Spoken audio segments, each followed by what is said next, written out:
years. I'm from down just outside Aldershot. So Aldershot's the home of the British Army. It's many, if you've got any veterans here, they probably know Aldershot well. So over 3 years ago now, our local hotel, Potter's, suddenly filled up with migrants. Nobody really knew what was going on because obviously at that time nothing was happening locally, you know, or nationally. I don't think people realised migrants were coming here and being put in hotels. So I think the locals, there was a lot of apathy. We just thought, well, that's just a thing that's going to happen for a couple of weeks and then these people have moved on.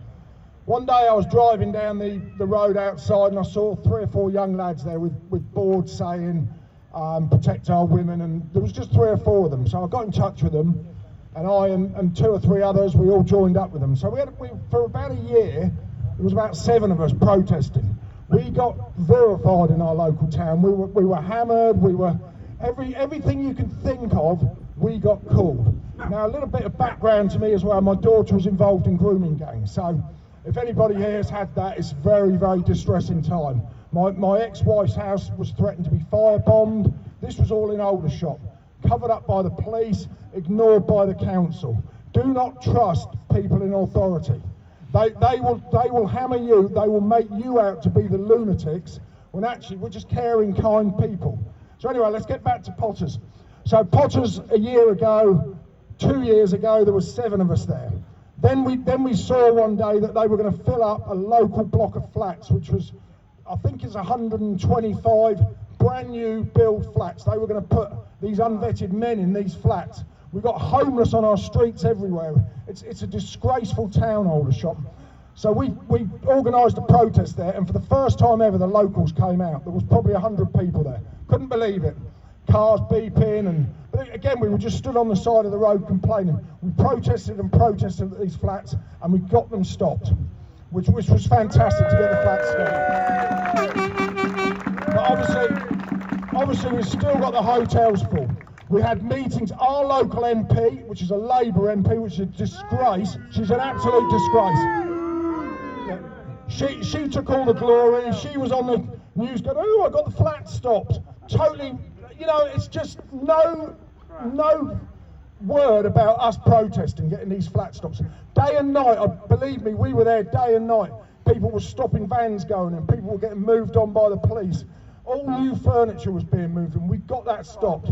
We've gone back to the hotel, we had meetings with the council, we've had meetings with the Labour MP. The Labour MP even told us that women were moved out of Potter's because the men were raping them in there. Right? This stuff goes on in these towns. So coming back to Crowborough now, I've been following you for, it's about a month, is it, that the protests have been going on? Saw it on the news, seen it on the news. We are a local protest group where we have 50 to 100 people. We haven't involved, when other people have come down, we just keep it local. You would be wise to do that. Invite people down, maybe like myself, but once you start inviting other people down to your area, trouble follows. It's followed us in our area. A lot of people come to stir up trouble. They come to take the glory away from you people. This is your town. You have to fight for your own town. Don't let others get involved. Don't let others take over.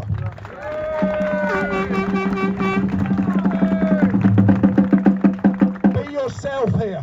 Don't be the next Tommy Robinson. Don't be the next Nick Tanconi. Nick Tanconi is a very good friend of mine, but don't be the next Nick. Be whoever you are locally. Lead the charge. We've got like a 5 or 6 man committee where I think these people probably do it.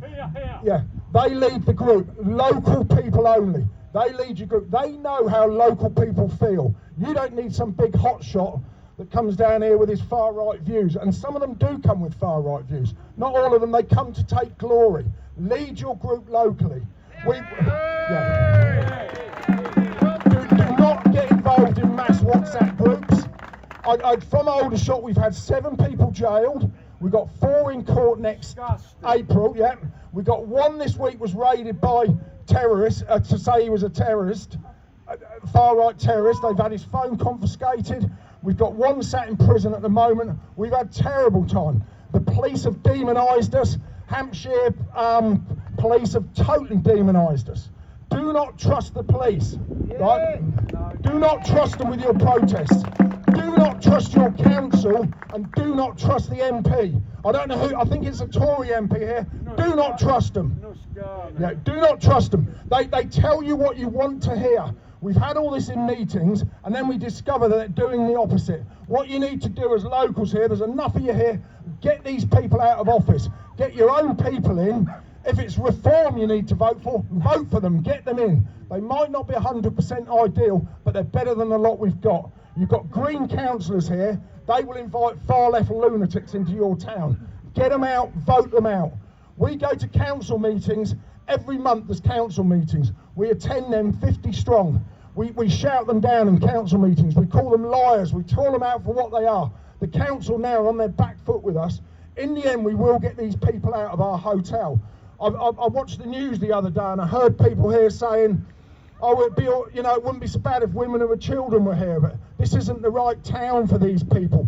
This is all a load of nonsense. No town in Britain is the right town. These people are illegal. Stop having that attitude. These people need to go out of the country. We need them out. You don't need them moving to the next town down the road. We want them out of the UK. Your women and children will not be safe on the streets, as my own daughter found out. Right, I see lots of young girls here. You have to be careful. You know, it's not lies, it's not far-right nonsense. Be careful. My family has suffered a lot. We want these people out of the UK in a humane way.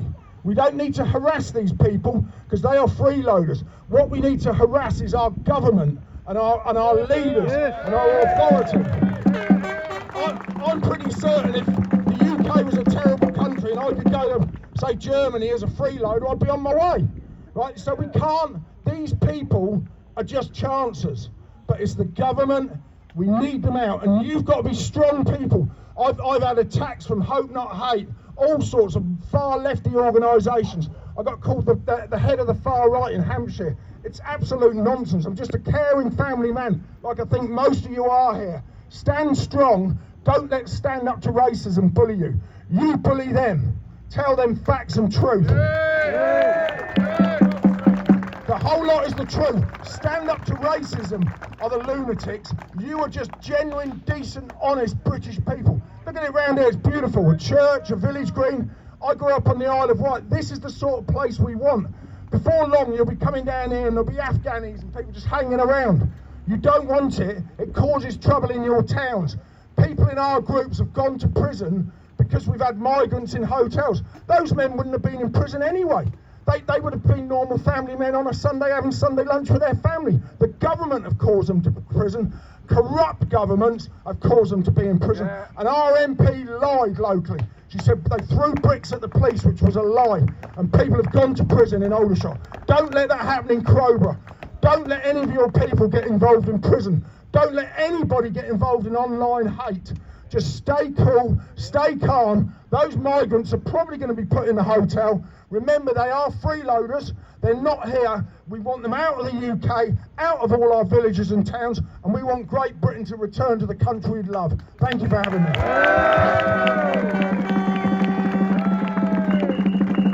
Massive thanks for those words. We've got one more speaker, and it's a very special one given the season. Can we